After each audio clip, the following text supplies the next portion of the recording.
morts. Oui, bon, ce sont des chiffres avancés par Horizon Sans Frontières et je sais qu'ils devraient faire un travail scientifique pour pouvoir divulguer ces informations et ces chiffres. Donc, surtout le mettre dans un rapport, ils sont conscients de ce chiffre énorme que nous ne contestons pas, que nous savons que vraiment, ces dernières années, nos compatriotes ont beaucoup souffert à l'étranger par rapport. Il y a eu beaucoup de cercueils qui sont revenus. Bon, aujourd'hui, c'est l'immigration. Ce n'est pas seulement les Sénégalais de l'extérieur. Hein. C'est l'immigration, c'est le monde qui est en métamorphose. C'est le monde qui est aujourd'hui dans un monde assez différent, assez difficile, qui fait que parfois, certains aussi de nos compatriotes baissent souvent les gardes normales, et ce qui fait que, bon, parfois, ils sont exposés à certaines situations. Mais 82 morts par rapport à la diaspora sénégalaise, au nombre des Sénégalais de l'extérieur, je ne dirais pas le mot qu'il faudra.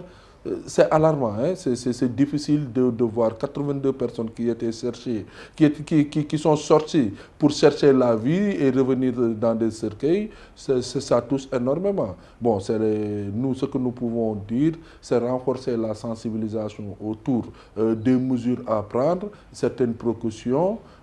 Mais, comme nous l'avons toujours dit dans nos rencontres, de prendre certaines mesures de sécurité et de savoir qu'ils sont à l'étranger. Ils ne peuvent pas se permettre n'importe quoi, n'importe où.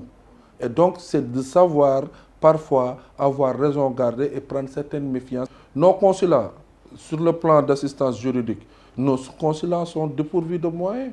Ils ne peuvent pas assister aujourd'hui un Sénégalais détenu. Très peu de consulats ont un service d'assistance juridique.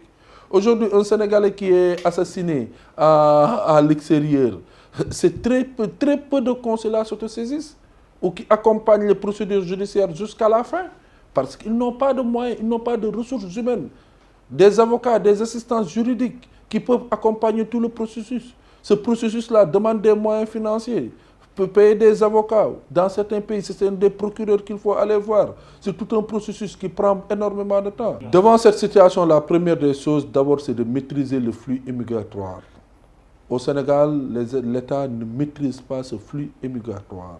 L'État du Sénégal ne sait pas combien de ses fils sortent. On sait que, bon, par rapport, ils sortent par la voie maritime.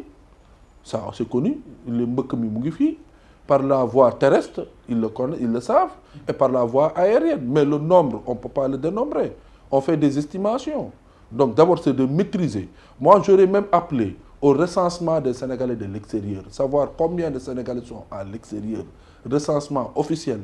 D'abord, qu'on puisse savoir combien de Sénégalais. Et après, à partir de là maintenant, essayer de dégager un profil d'immigrants à partir des postes de frontières, que ce soit maritime, terrestre ou autre. Et sensibiliser également les jeunes Sénégalais qui sortent.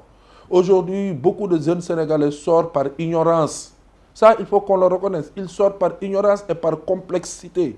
Il y a des jeunes Sénégalais qui gagnent ici leur vie et parfois qui prennent leur pain pour remettre ça à des trafiquants d'humains pour que ces gens-là les mettent à l'extérieur, alors que ce qu'ils gagnent ici, ils vont rester presque une année à l'extérieur sans pouvoir retrouver le minimum de ce qu'il faut. Ça, c'est là où l'État doit sensibiliser, renforcer également les links par rapport à ça.